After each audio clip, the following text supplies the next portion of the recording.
pagi hari ini kita masih diberi kesempatan kesehatan untuk melakukan edukasi Roanis grup kita, yaitu grup sehat bahagia. Sebelum kita mulai, terlebih dahulu marilah kita memanjatkan puji syukur kepada kehadirat Allah Subhanahu wa Ta'ala supaya kegiatan kita pagi hari ini bisa berjalan dengan lancar dan bisa memberi manfaat untuk kita semua. Monggo saya pimpin untuk berdoa sesuai dengan agama dan keyakinan masing-masing. Berdoa mulai.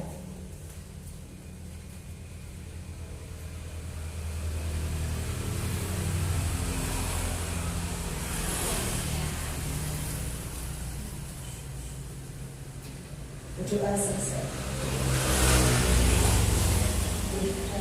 Tema kita kali ini adalah komplikasi penyakit saraf periferi pada diabetes atau dikenal dengan neuropati periferi diabetes.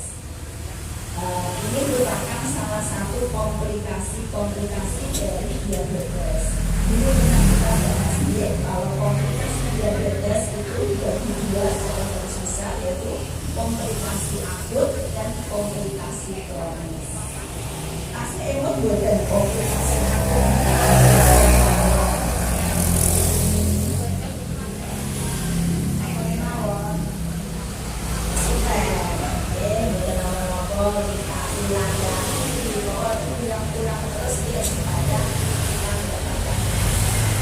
Yang merupakan komplikasi akut yaitu yang keadaan akut ini apa?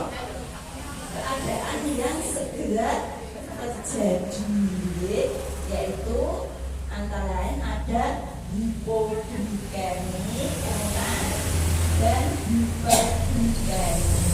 Komplikasi akut dan komplikasi yang segera terjadi. Nah, hipoglikemi apa? Kadar gula kurang dari normal. Hipo itu artinya kurang dari normal. Yang hiperglikemi artinya kadar gula lebih dari normal atau tinggi.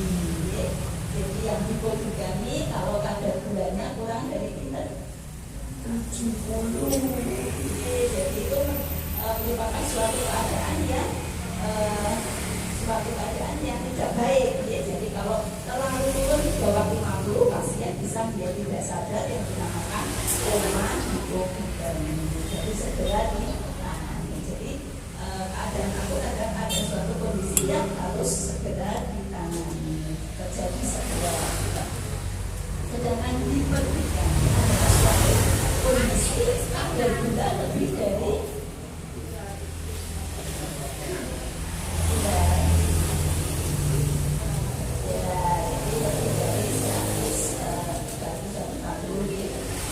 suatu keadaan yang perlu penanganan.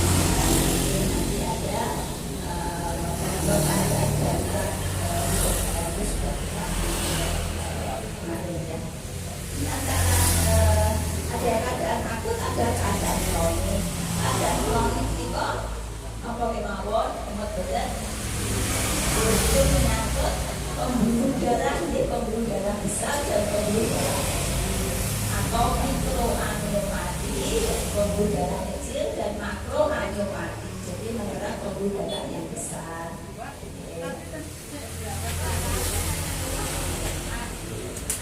Ini yang komplikasi kronis vaskuler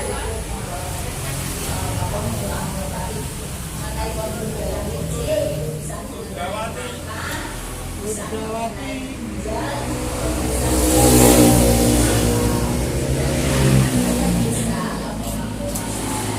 bisa mengenai otak, bisa masuk, bisa komponen, dan bisa mengenai ekstremitas. Pada kali ini kita akan membahas tentang komplikasi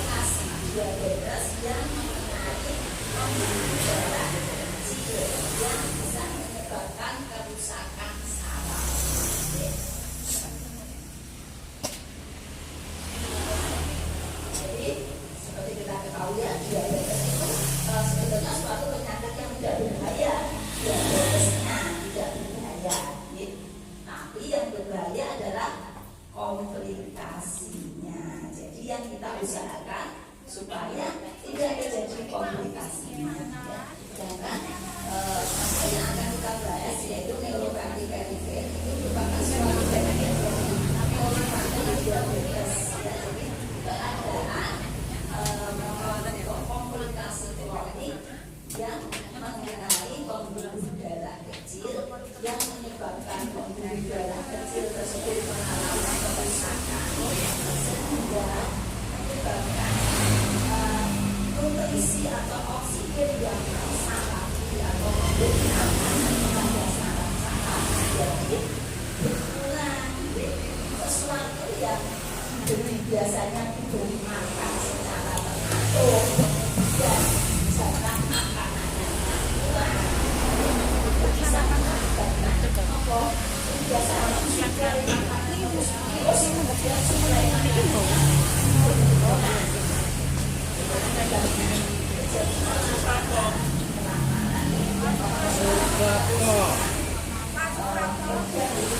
Pak Suprato. Pak Suprato.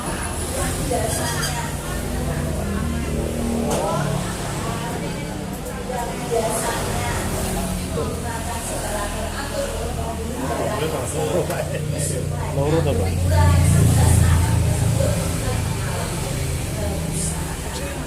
dan ini komplikasi neuropati diabetes perifer ini merupakan suatu penyakit umum atau komplikasi umum pada diabetes, ya.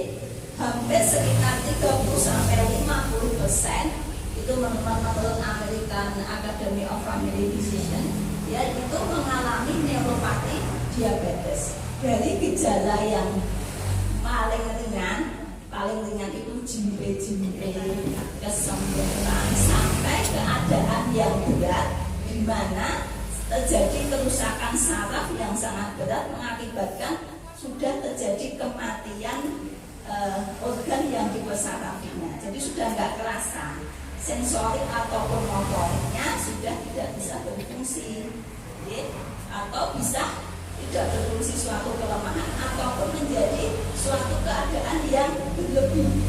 Ya, responnya itu terlalu berbeda.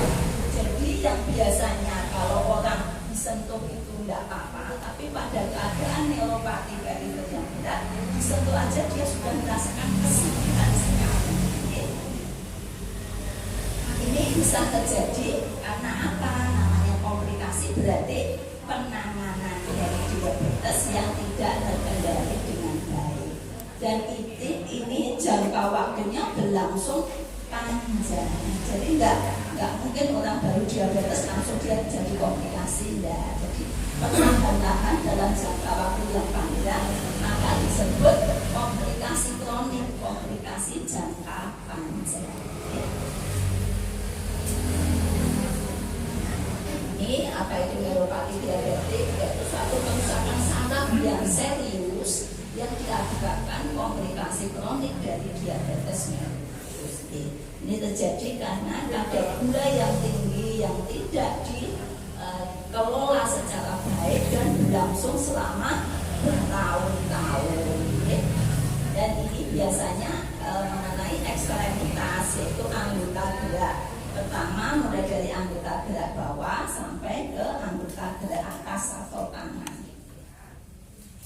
Dan dampaknya apa? Dampaknya sangat serius, ya. Mulai dari dia gejala yang ringan sampai gejala yang sangat berat yang dia mengakibatkan tadi saya maksud bisa jadi hipersensitivitas terhadap rangsangan ataupun rasa nyeri yang sangat sekali ataupun dia sudah mati rasa. Dan ini kalau mati rasa dampaknya nanti bisa terjadi apa? Namanya tidak terasa apa-apa, nanti baru berjalan injak sesuatu tidak terasa, terjadi luka tersebut terjadi infeksi tidak dikendalikan dengan baik, menjadi terjadi pembusukan sampai akhirnya bisa terjadi amputasi.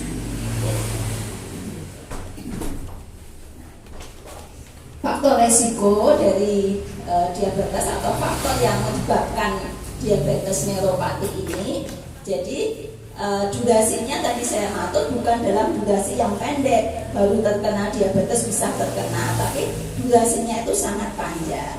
Semakin panjang diabetes yang tidak dikendalikan, semakin besar kemungkinan terjadinya neuropati diabetes tersebut. Kemudian kadar gula yang tidak stabil dalam jangka waktu yang panjang itu meningkatkan risiko kerusakan saraf.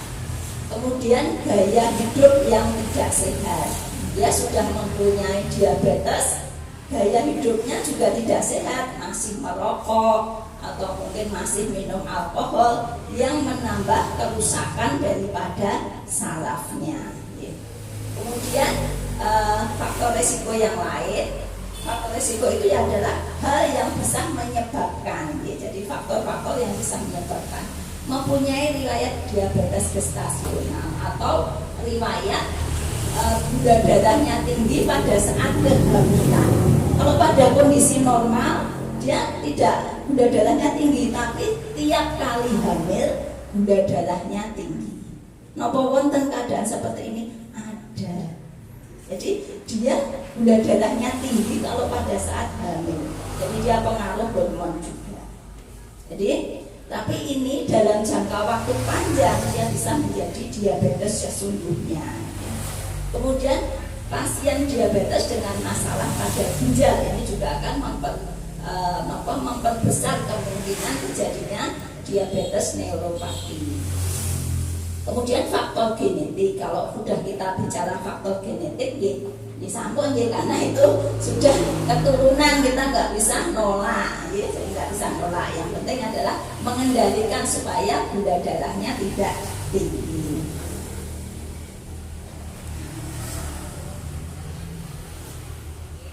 Ini tadi sudah saya matur bahwa kondisi ini adalah merupakan suatu kondisi yang serius di mana dia saraf itu dimulai rangsangannya bisa dari otak ke anggota gerak dan sebaliknya juga dari anggota gerak memberi respon ke otak.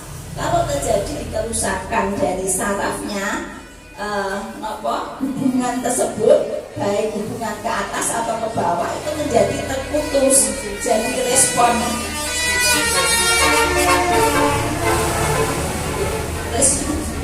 ada hiburan lewat iklan lewat. Jadi respon ke atas, jadi rangsangan dari anggota gerak ke otak itu menjadi terhalang. Bisa juga respon dari otak ke anggota gerak itu terhalang. Jadi akibatnya apa? Itu tadi bisa dia jalurnya itu terputus sehingga dia menjadi kebal atau mati rasa, ataupun dia menjadi gangguan di jalan, jadi dia menjadi responnya yang hipersensitif, jadi yang sangat berlebihan. Dampaknya yang sangat serius adalah kemudian dia bisa, kalau dia menjadi kematian dari sarafnya dan tidak merasakan apa-apa, baik rangsangan motorik ataupun sensorik. Motorik adalah rangsangan yang berlangsung dengan sensorik itu merasa, dia tidak bisa merasakan panas, dingin, tidak bisa bedakan.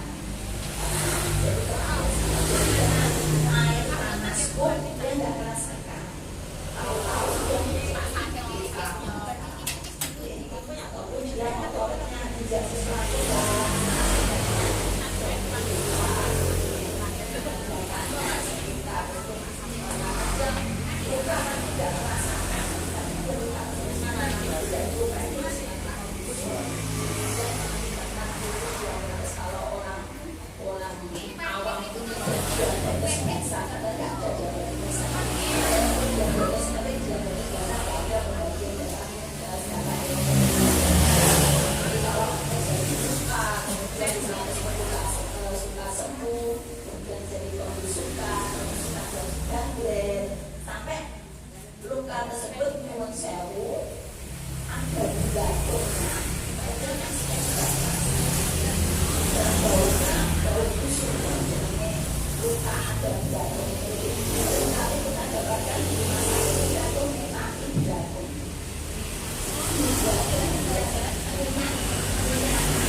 itu nggak rasa apa-apa, dari situ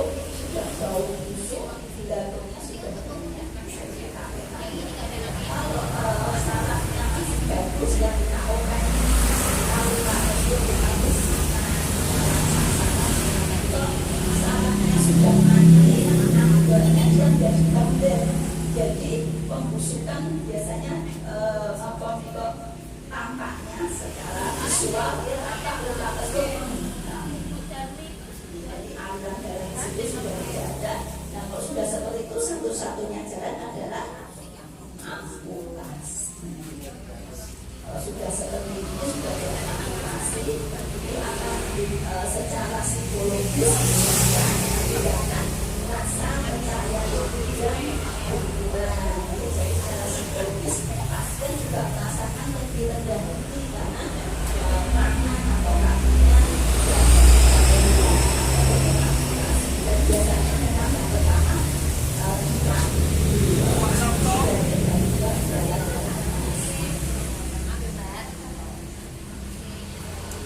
gejala neuropati yang lain itu tadi saya sebutkan, jadi itu mulai dari secara umum dari besarnya neuropati yang dirasakan, yaitu yang pertama kali adalah kesemutan, kemudian rasa terbakar atau panas nyeri yang tidak tertahankan. Jadi ini seperti tersilat-silat, seperti terkiris-kiris, kemudian respon yang sangat berlebihan pada saraf itu kemudian bisa juga berkurangnya kehilangan sensasi dan suhu dan tekanan. Bisa atau dia panas dingin dan tidak merasakan, kemudian misalnya tekanan juga tidak merasakan. Semakin banyak tekanan semakin banyak kehambatan pada kaki tersebut. Dan kita pada kaki tersebut dan hilangnya refleks, sehingga ini menyebabkan kemudian refleksnya sudah terganggu menyebabkan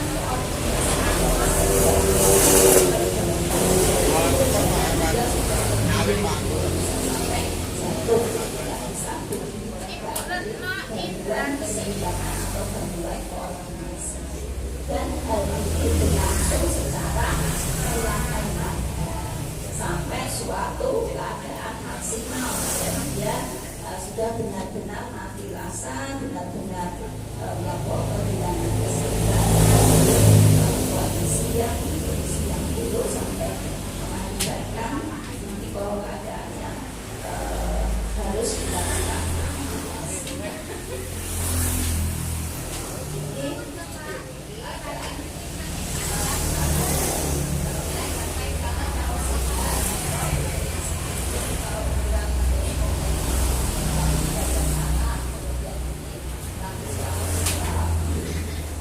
Kalau terjadi kerusakan, ini tadi harusnya kalau ada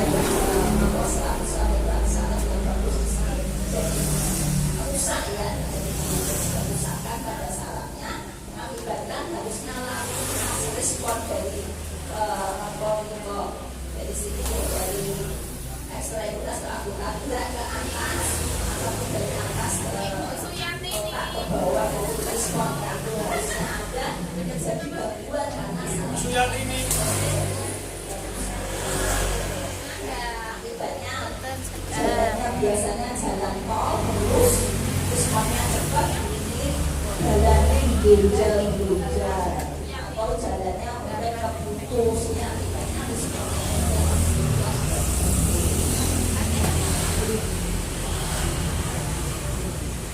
diagnosis neuropati periferis ini seperti pada penyakit-penyakitnya mulai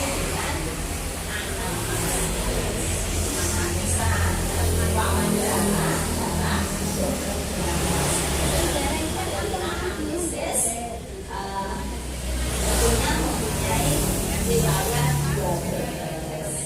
Tanda awal diabetes apa Bapak Ibu? Tanda awal kalau kita belum terdiagnosa diabetes, tanda utama awal diabetes apa? Haus, haus, terus kemudian ya sering kencing, terutama malam hari, kemudian gampang haus, gampang lapar, sering kencing, terus walaupun sudah makan banyak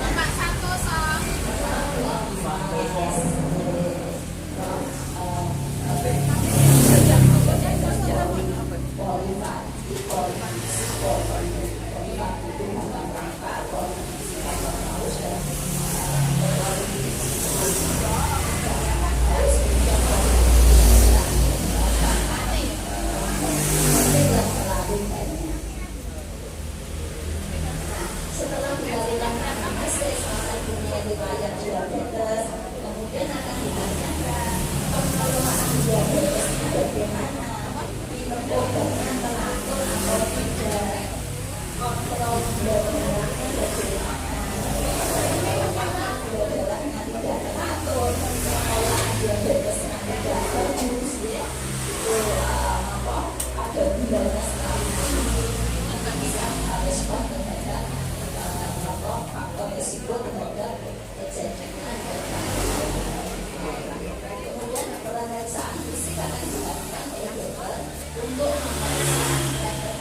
Kalau sudah terdiagnosa neuropati dan terdiabetes, apa yang harus dilakukan?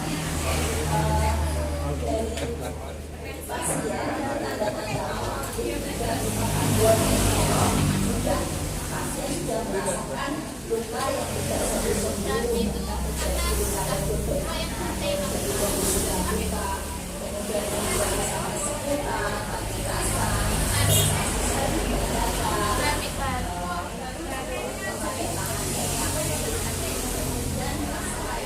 serta masalah pencernaan dan juga menjadi fungsi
kemudian yang paling penting jaga kadar gula darah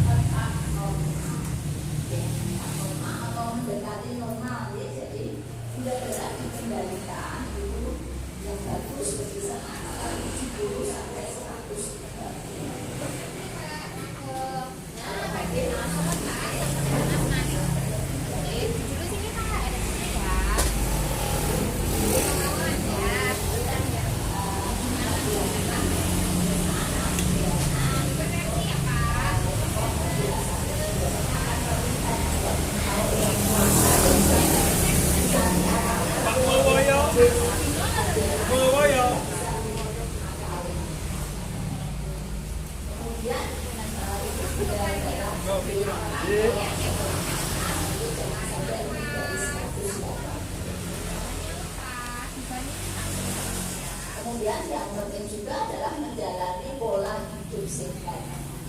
Jadi obat juga, pola makan juga ada pola makan kita tergantung dari masing-masing, jadi tidak bisa memantau terus. Jadi pengertian atau pemahaman tentang pola makan itu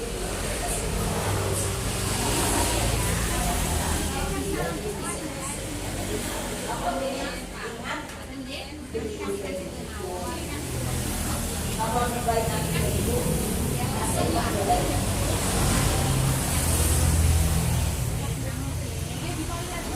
pilihnya dibagi berapa kalau kita keliru dibagi 3 porsi terbesar apa?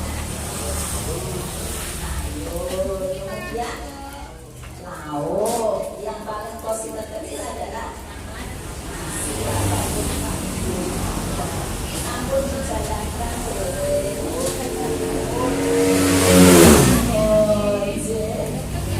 juga untuk mengontrol angka obesitas sampai terjadi obesitas. Kemudian melakukan olahraga, jadi olahraga nggak boleh terlalu berat, yang ringan saja. Yang penting adalah kontinuitas atau rutin. Berapa olahraga sehat dalam 1 minggu? Berapa jam? 5 kali. Tiap kali olahraga berapa menit? 30 sampai 60. Jadi kalau 30 sampai 60 menit taruhlah 30 menit per hari, jadi dalam 1 minggu kali 5 150 menit dalam 1 minggu. Boleh enggak terus 150 menit terus kemudian di dalam 1 waktu bisa aja pakai 150 menit dalam 1 minggu, kemudian dia 150 menit dalam 2 hari.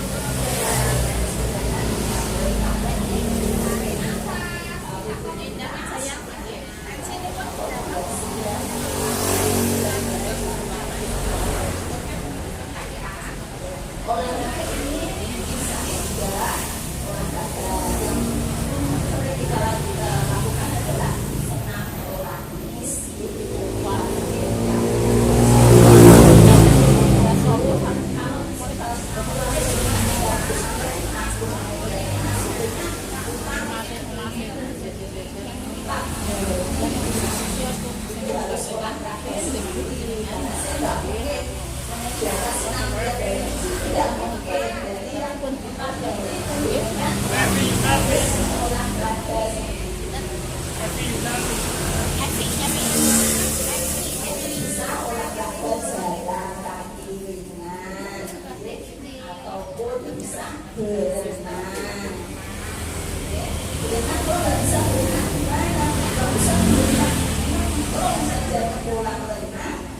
jalan-jalan di kolam renang itu sudah merupakan orang yang itu sudah penyakit yang biasanya mengenai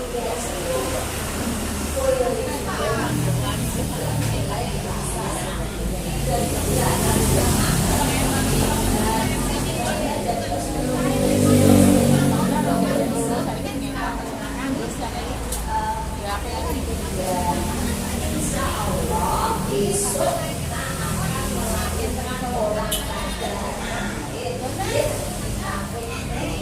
refreshing juga kita ambil manfaatnya dananya kita saja kita juga berolahraga kembali ke masalah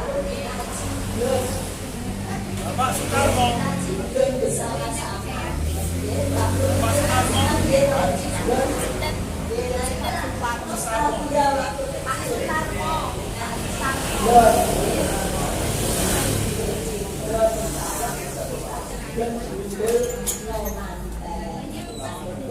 saya sengaja dengan instruktur biar tidak kita itu atau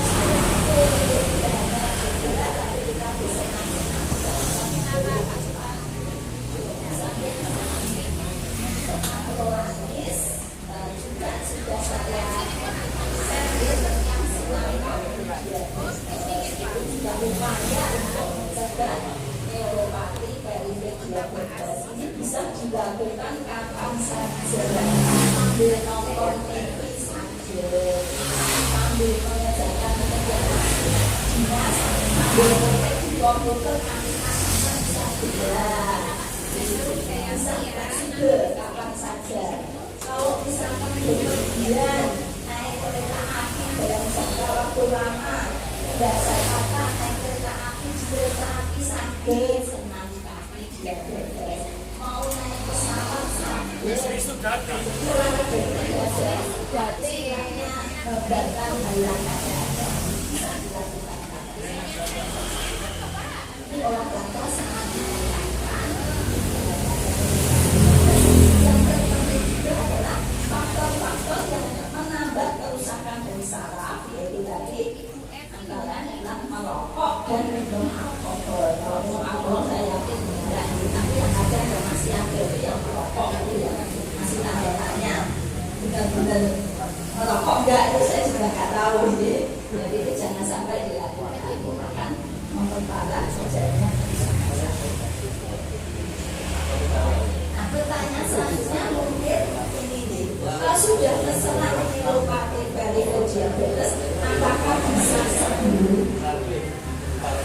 Mungkin ada pertanyaan seperti itu.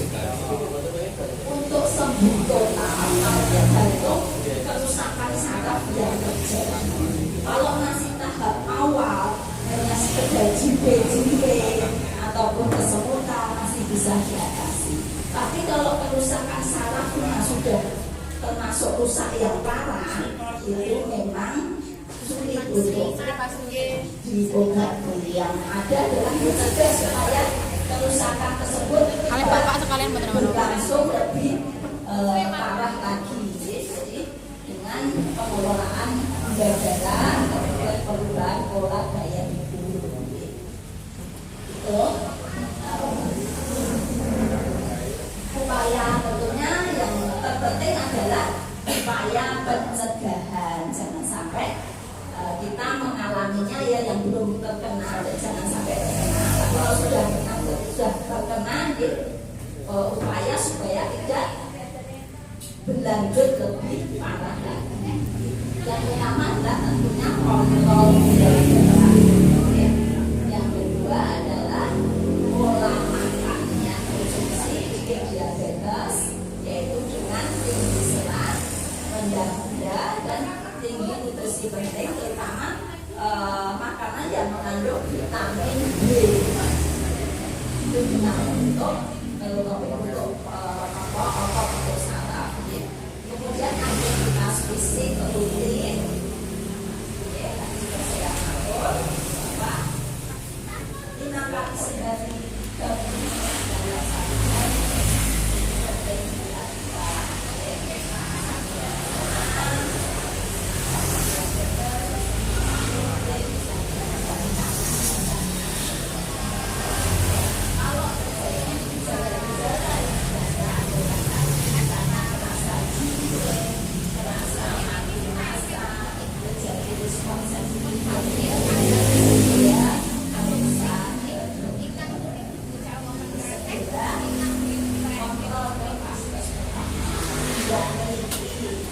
Bulan